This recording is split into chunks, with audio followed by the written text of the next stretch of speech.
We have only to enlarge our conception of causality, to excuse everything and forgive all.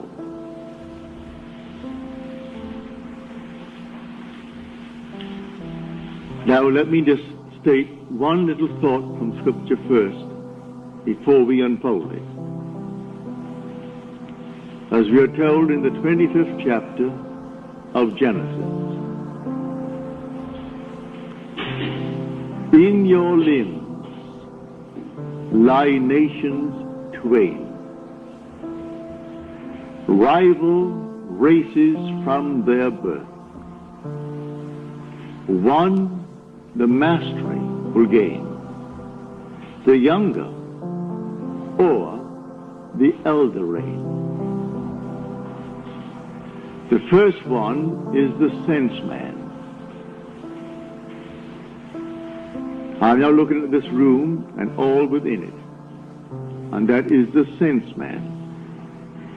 My normal apprehension of corporeal objects, just like this room and the contents, I call sense perceived. That which is not present, and yet I perceive them, I call that imagination. That is destined to rule. That is the second man, the Lord from heaven. The first man is of the earth, a man of dust. The second is from heaven.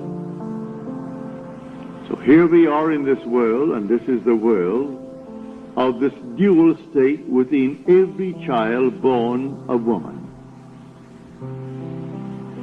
And so we have the physical man, the man of dust, and then we have the spiritual man, the man of imagination. That is the immortal man.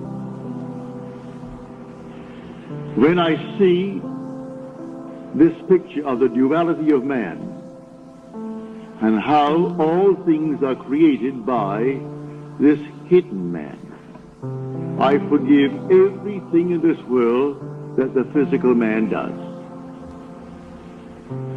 For the physical man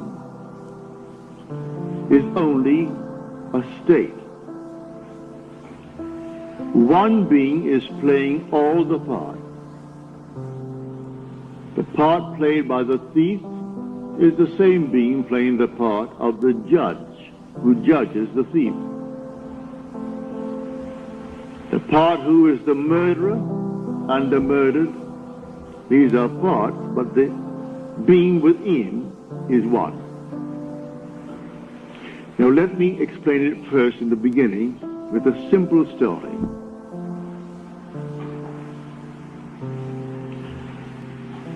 About 8 years ago, I was in New York for a month, and two of my brothers, Victor and Lawrence, came up and spent 2 weeks with me in New York City. They checked into the same hotel. They wanted to see everything they could within 2 weeks, and I bought them 14 shows. And sometimes they went even to an afternoon show. They wanted to see everything in the crowded 2 weeks. But the one thing my brother Lawrence wanted to see was the new presentation of Aida. Well, the paper said it was sold out from the very moment that it was stated, a new presentation. Same music, naturally. The same score, but new scenery, something new about it. And this captured the imagination of all opera lovers, and they all wanted to see Aida. The one thing he wanted to see was Aida. But the papers had huge big ads. Not one seat is available. Come down and buy seats for the other shows. And this was the old opera house around 40th Street and Broadway. It ran from Broadway to 7th, the old Metropolitan. So this morning we set out. I said, it doesn't really matter. I said, let us go. We have to go down and have lunch anyway. We will go and just see. We got there, and these huge big signs on the outside, no seats for AIDA available. And they were plastered all over the Metropolitan. I went in, and there were 3 lines leading towards the 3 windows, selling tickets for the entire season. And there was no seat for AIDA. I got into the first line. It was a very long line. Then I saw the 3rd line from me moving more rapidly than the 1st and the 2nd. So I moved over to that line. Then we all moved rapidly forward. As we got to the window, and seemingly no hope of getting tickets. But before I left my hotel room, I simply assumed that I had the tickets for my 2 brothers. I didn't want to go.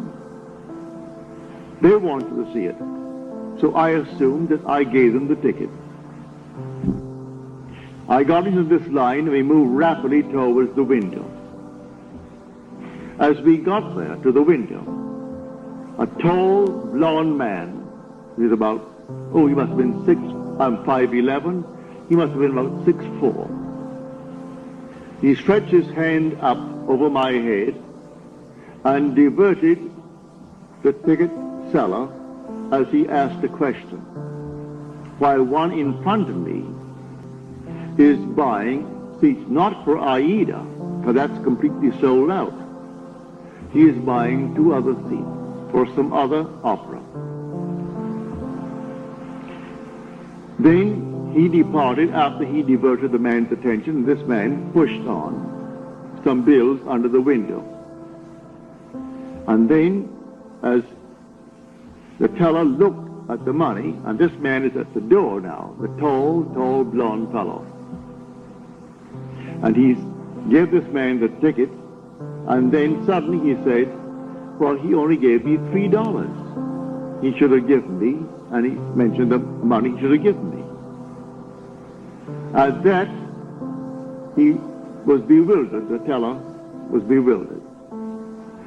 I turned around and I screamed at that tall blonde. I said, sir. I screamed so loudly he couldn't stop but be attentive. He turned around and I said, come back here. You're wanted. He came back like a little child being led by the nose. He came back and he said, what's wrong? And the man said, this is all that he gave me. 2 $1 bills. He said, oh no, he didn't. He gave you 2 10s. Then I said, no, you didn't. I was standing right here. I saw what you did. You gave him 2 $1 bills. That's all that you gave him. The man is flabbergasted. He was so completely dumbfounded, he didn't know what to do. I said, I am standing here. I saw exactly what was done. Then he opened up his purse, and here was a stack of 1s, and he had a $20 bill and 2 10s. He said to the man, when will you discover your mistake? Because I gave you 2 10s. And the man said to him, at the end of the season. And with that, it was closed. And the man then took out the money and paid for the ticket and took back his 2 1s. Then I said to him, I want 2 seats for AIDA tonight. And I want them in the horseshoe circle. I want them center. He said, yes, sir. And he took from what is called the VIP. They always keep a few out. though the house is sold out, they always keep a few seats for those who are coming, called the very important people. But I am certainly not a very important person. But I saved him from the loss of $20. And he quickly took the 2 seats out and said to me, $20. I gave him the $20, went back and gave the 2 seats to my brothers. Now, a state called a thief. These 2 men have chosen to be thieves in their world.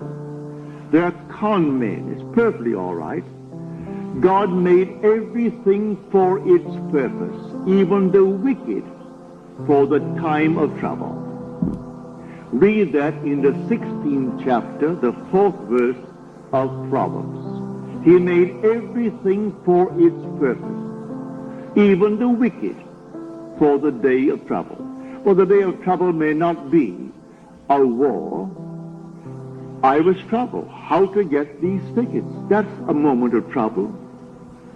And I simply assumed that I had them. And I simply played my part in my imagination before I left my hotel room, that my brothers are going to see this show this night of Aida, the new presentation of Aida. Then 2 who have already given themselves over to the state of a thief. They had to actually come right into the line. I took the first line, then I moved over to the 3rd line because I saw it moving more rapidly. So he comes over to the 3rd line and plays his part beautifully. If he had not done what he did, I would not have received those tickets because I am not a very important person. But the man looked me in the eyes and said, here is an honest man. As far as he is concerned, I am an honest man who saved him from losing $20. And so he quickly took out the 2 seats. I paid for them, naturally, didn't give them to me. I was willing to pay for my seats, but you couldn't buy them. All over the place, sold out, sold out, sold out, all over the Metropolitan Opera. You could paste it on the wall, and in a huge big ad in the paper, Aida is sold out. And I went that day and got those seats right in the circle, in center row for my 2 brothers, because one man played his part beautifully. He has given himself over to a con man. He finds it easier to make a living being a con man. There are those who are pickpockets. There are schools that teach people to be pickpockets. Do you know that? They come right out of the school and go into a profession. All right, that's their part. They play that part. Now you play your part beautifully, and one of them can be instrumental in getting you what you want in this world. So I wanted 2 seats for Aida. Were it not for a con man in that world, I would not have had those 2 seats. So he comes into the line where I was in the line. He comes forward, and just as I got to the ticket window, he puts his hand over my head to divert the man's attention. And the one in front of me, who is buying 2 seats, not for Aida because you can't get them. He is buying 2 seats for something else. And he puts out $2 bills instead of 2 10s. And then this man starts, and I turned around as though I was inspired. And with my full voice, I said, "Sir, come back here." He had to come back. So he came on back just like a little child and stood next to me, and he looked down at me. He wouldn't dare budge. When I said, "You didn't give him anything more than what he's showing you now. You give him exactly what he's showing you." Because I was here and I stood next to you. He was helpless. He couldn't hit me. He was many inches my height.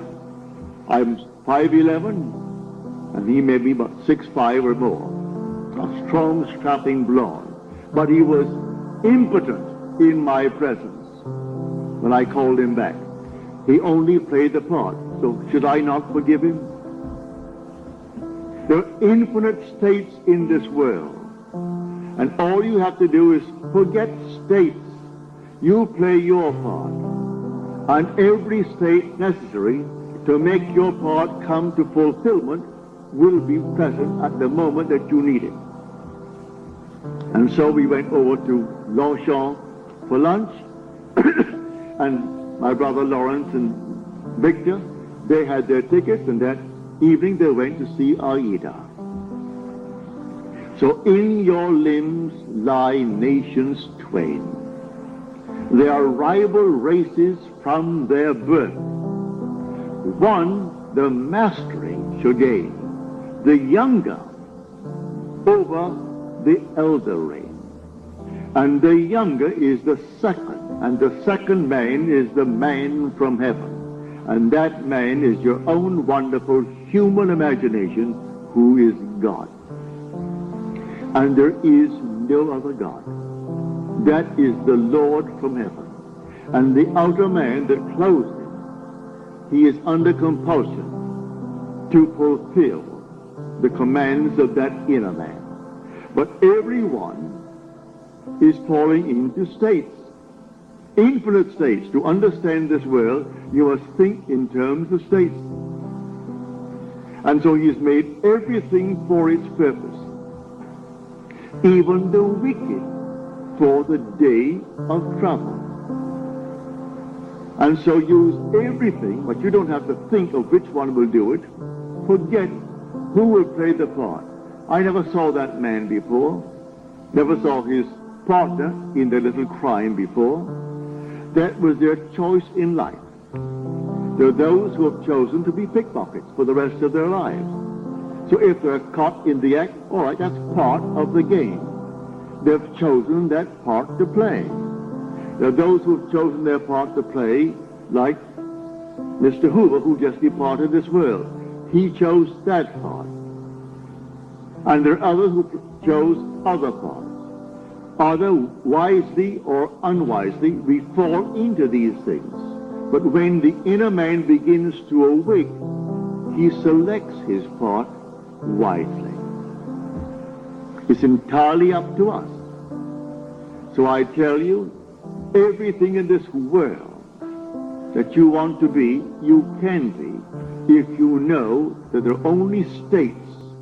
You move into the state because the occupant of the state does not differ from the occupant of any other state. The one who played the part that day of the con man to get 2 tickets for $2 instead of $20 and go on the street and sell them for $15 and make himself a quick few bucks. The same occupant is God. God is playing all the parts. So all we have to do is simply to expand a little bit our conception of causality, to actually excuse everything and forgive everyone in this world. I forgave him because he actually was instrumental in getting me the 2 seats for my brothers. Were he not playing that part at that moment, I would not have had the seats. But before I left my hotel room, I simply assumed that my brothers had their seats and they were going to see Aida, and they came home thrilled beyond measure. So we went down, and seemingly no hope. I wasn't concerned about any hope. There were 3 long, long lines. After all, you're selling not just for the show of the night, you're selling for the afternoon show, you're selling for the evening show and for the entire season. Buy a month in advance, 2 months in advance. They're all there. And so here are the lines. And there are 3 lines and 3 windows open. And what caused me to move to that moving window? The Father in me. He knew which one is going to play what part because they're all in states. And my fellow is fully aware of all the states in the world. And if you can play a part to aid me in the fulfillment of my dream, you will play. And so if I need a thief, there must be a thief somewhere. He was a thief. And he played a far better part in my getting the tickets than if he were an honest man. If he came up and played the part of an honest man, then the man would have said to me, he wouldn't know me, I'm not an important person, and so we have no tickets. Don't you sign? No tickets available. It's a sellout. But it was not a sellout, and a thief made it possible for me to get my 2 tickets. So when you see this, you forgive every being in the world. Everyone. They're all playing their part. So don't condemn anyone, because everyone will be instrumental in fulfilling your dream if you know this law. It's all infinite states. But remember, you are awakening to the reality of the second man. In this room, my simple apprehension of corporeal objects, the things on the wall, did here, the chairs, the house, this thing for a wedding tomorrow, all this is preparation for a wedding. All this is, to my sense man, reality. And I think of something entirely different, and that is called only imagination. And that is the second man. Now, what do I want in place of what my senses are telling me? Let me now enter into that state and live it as though it were true and move forward in that state. Now, let me show you the difference now, because we started with that statement from the 25th chapter of the book of Genesis. An idea that is only an idea produces nothing and does nothing.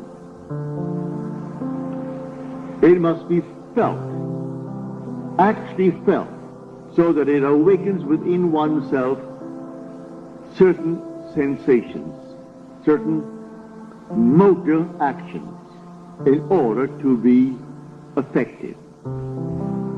What would the feeling be like if it were true? Dwell upon that until the feeling awakes within you these sensations. For imagination is spiritual sensation. That is the creative being in you. It's not just to entertain an idea. What idea?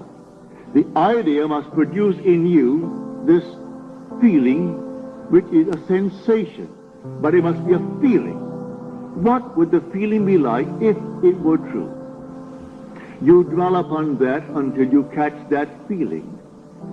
As Churchill said, that the mood determines the fortunes of people rather than the fortunes, the mood.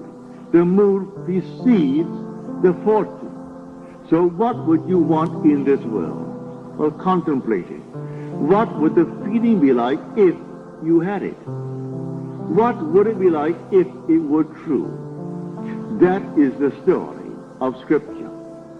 If I could only feel that I am already the man that I want to be, that I'm already the woman that I want to be, and feeling, then it's not only an idea, which as an idea without feeling will produce nothing.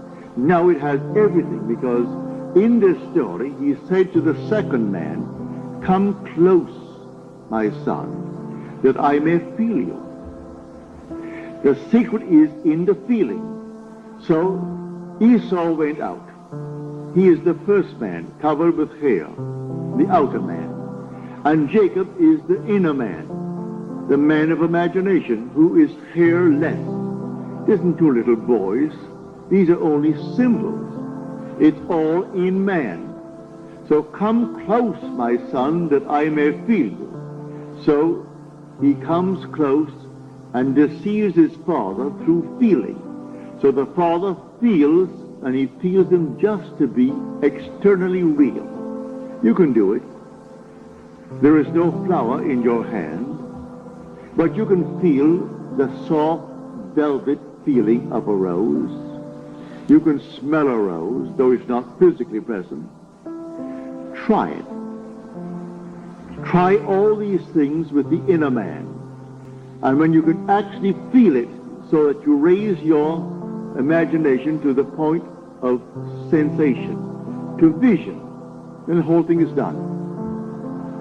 It's done in a way you do not know it's going to happen. If it takes a thief to aid you, then you forgive the thief.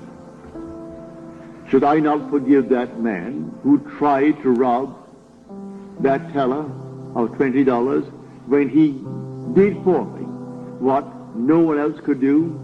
I could go to all the brokers in New York City and they couldn't get me 2 seats. I could go to anyone and they couldn't get me 2 seats for my 2 brothers. And I wanted them to have the joy of seeing the new presentation of Aida. So I went myself prepared in my imagination that I had 2 seats. And it took a thief to be instrumental in getting me the seat. Should I not forgive him for the part he played? He went to the door, this tall giant of a man, looked back at me, but he wouldn't have the courage to come up and slap me. There was something in me that dwarfed him in his own mind's eye. So in spite of his height and his bigness and his strength, he couldn't dare strike me, for I was speaking from a different level of consciousness altogether. So I didn't condemn him. He played the part he had to play, and by playing it, I got the seats.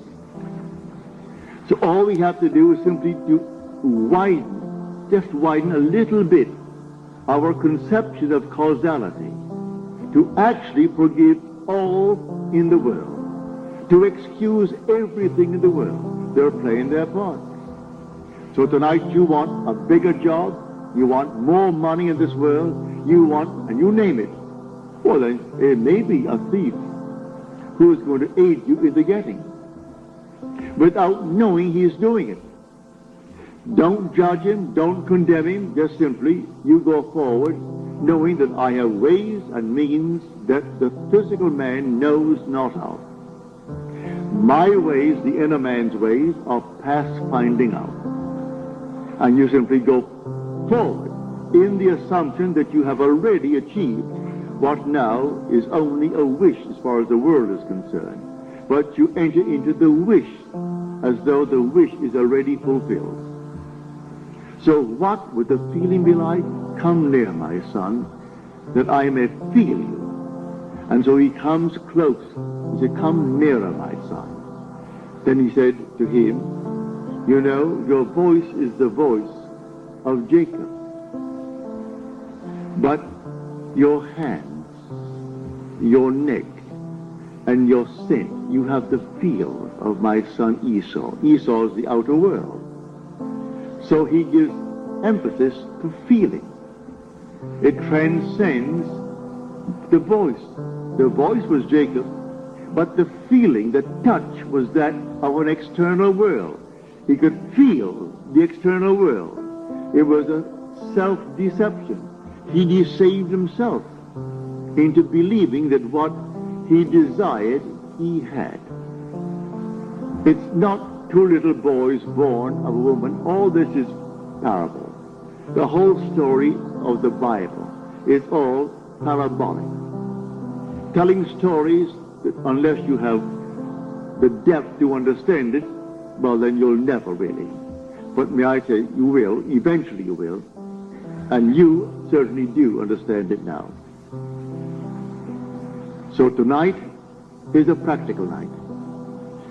Do you know this night what you want? Really what you want? Well, if you do the same thing I did in getting the 2 seats. Do what I did when I was locked out completely from marrying the girl I wanted to marry. I simply assumed that she slept there, I slept there, and I went sound asleep, and in 1 week, my wife did an act which certainly I must forgive. In the eyes of the world, she is condemned for taking what she did not pay for. And yet, because of that act, I got my freedom. Then who is the culprit? Am I not? If there's any culprit, I am. If there is any culprit in this world, it is God. There is nothing but God. God is doing all in this world.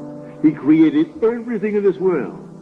And so if in me he is the second man, and the second man is my imagination, and that is God. For man is all imagination, and God is man, and exists in us, and we in him. The eternal body of man is the imagination, and that is God himself. Well, if I in my imagination slept as though I am happily married to a girl that the laws of New York State said I could never get because of my entanglement with my first wife, and in 1 week she performed an act which was judged harshly by society, and yet she was the instrument of my getting my freedom to marry the girl who now is the mother of my daughter. So how can I blame her who performed that act? She was in a state, and who did it? I did it. I did it by simply assuming that I was free and happily married to a girl that the state of New York said I could never marry because of the ancient laws that restricted my desire to get freedom in that state. So you forgive everyone in this world. They're all playing their parts. So in my own case, I have seen thieves. I have seen all kinds of people play their part. They were instruments in the fulfillment of my desire. So how can I ever condemn all? So the last cry on the cross, Father, forgive them. They know not what they do. Forgive them. The whole vast world is playing until he awakes in that body. He is playing the part, and he plays it automatically, unwittingly. For one who is awake, who knows exactly what he's doing. And so they all play their parts. For God in everyone is the same God. There aren't two gods. There's only one God. And that God is your own wonderful human imagination. When you say, I am, that's God. So tonight you just simply boldly declare that you are the man. You are the woman that you want to be. And walk in that assumption as though it were true. And then let all these sleeping states play their part. May I tell you, in spite of what they appear to be, they are sound asleep. They do not know. He thought he knew what he did. He came right into my line and played his part. I could remain on the first line and waited and waited and waited, and no one would have played that part there. I moved over to the moving line, and here he comes. And so how could I ever condemn him? How could I ever in any way feel other than thankful? I would say to him, thank you, because you played the part you had to play like a play. So someone comes in on the play, the curtain goes up, and here comes the monster. And he plays it beautifully. And the audience hisses and condemns him. If there's any condemnation of the part, where is the author? Send for the author, for he wrote the part. And the author, if there's any praise, give it to the author. Any condemnation, give it to the author. I know I played a second part, on a play on Broadway. And if I didn't get a hiss when I came on, if they didn't hiss me, I felt I wasn't doing well. But I would say 99% of the time, as I came on and started to play my part, the audience hissed. Then I knew I was really on my toes. I was playing the part well. Because I was a cat in that part. And they couldn't restrain themselves, especially with the matinees, when they had children there. Lots of ladies and children, and they could not restrain their emotion, and they were hissing. Well, then I knew, Neville, you're getting over all right. So I was thrilled with their hissing, because I was playing only what was written for me to play. So, in this wonderful world of ours, we are infinite states, and everyone is in a state. But the one being in one state is the being in all states. There's only one player. God only acts and is in existing beings or men. He is in all the states, and his name in all states is I am. So someone chooses the part, and he wants to be, well, a thief. He finds it easier, he thinks, than getting up, going to work, and punching a clock, and punching it out. He feels it's better for him to live that life. All right, so he's chosen that part if he does it deliberately. Or he might have fallen into it through habit of others, and then it's unwittingly. All right, but he will also pay the price. That is the thing he has to consider. He'll pay the price because the part has a price with it. But in spite of that, he can be used in the fulfillment of your dream. Now, many of you have had, from your letters, dreams of death recently. May I tell you, it's a healthy, healthy sign. Dreams are egocentric. You cannot grow and not outgrow in this world. To outgrow is to die. You die to one state and you move into another state. So anyone dreaming of death, many of you have dreamt of my death numberless times.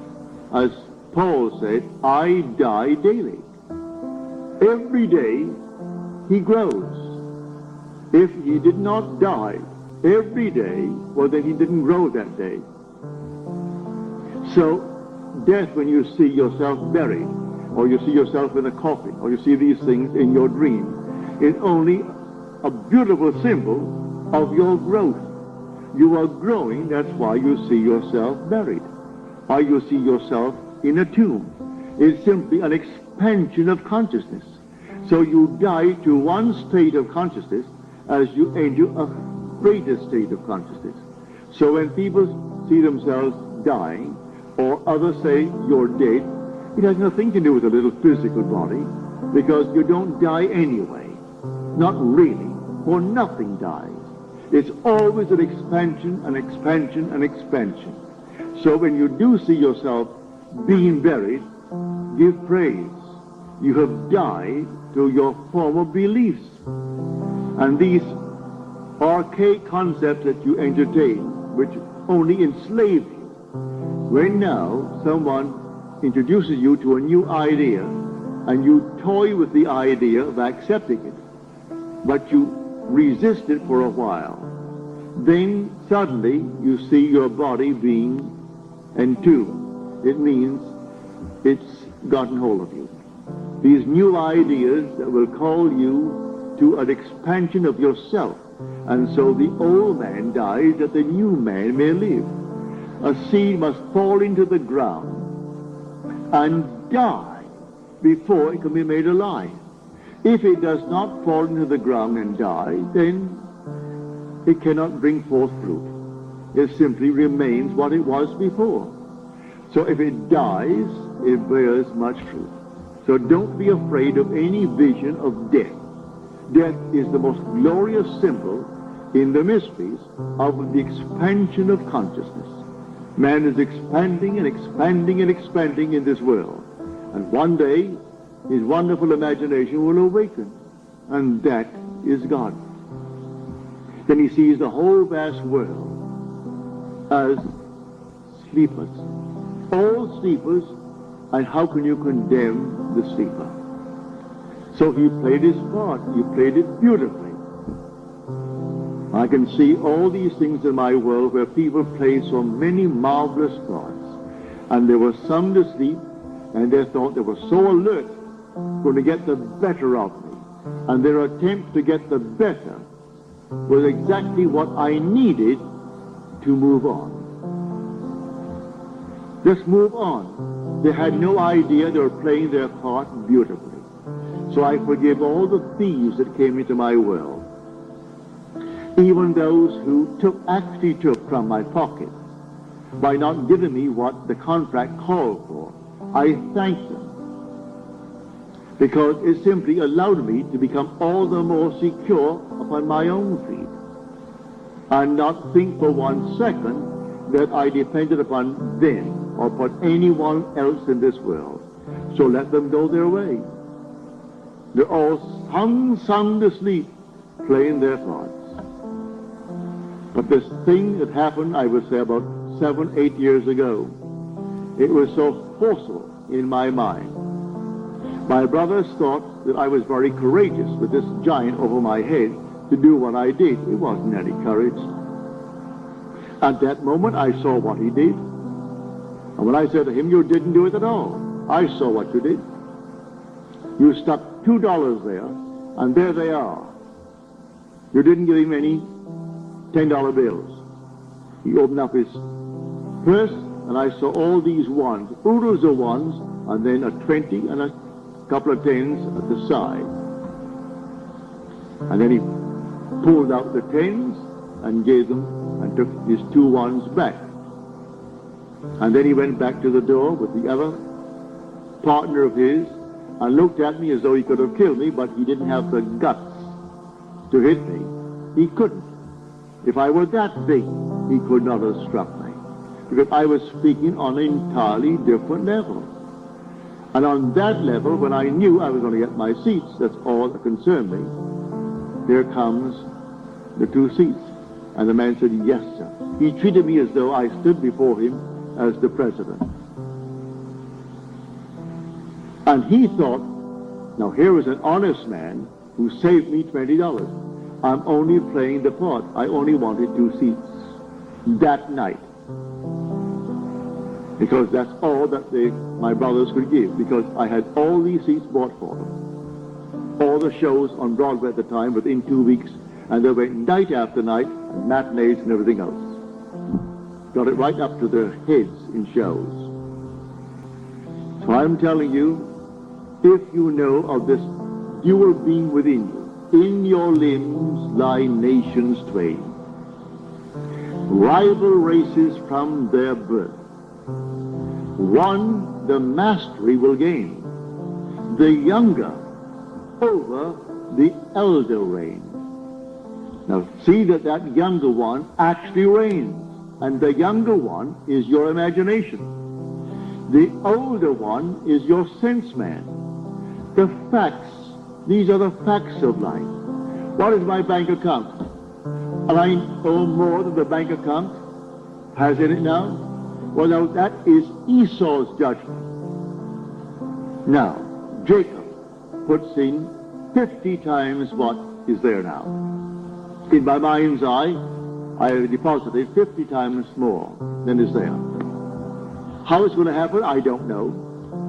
I don't know any more than I knew that day when I started off with the Metropolitan Opera, how I'm going to buy seats.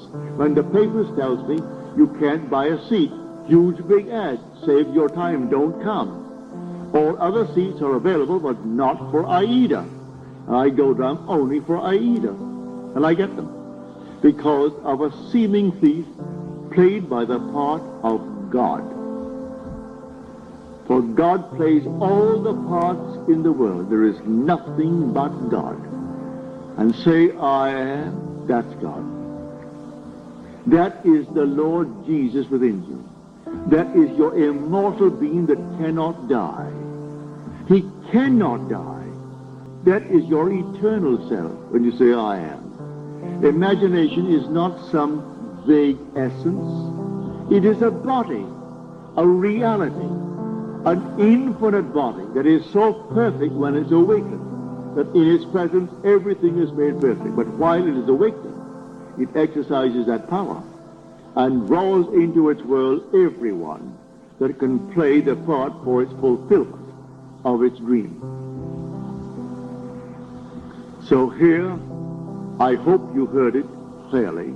I hope I've made it as clear as I can, because tonight should be a very practical night. That you will go out knowing who you are. You are a dual being. But the first man is of the dust, and to dust he returns. That is the man of earth. The second man is the Lord from heaven, and he cannot die.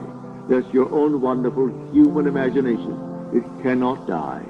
But it sleeps embodied in this tomb. And one day it will awaken. As I've told you in the past, the symbolism of Scripture will surround you. It's perfect. It is true. Everything told you in Scripture as to his birth, you are going to experience. And then your imagination awakens. And you trust no one but it. Only this being within you do you really worship.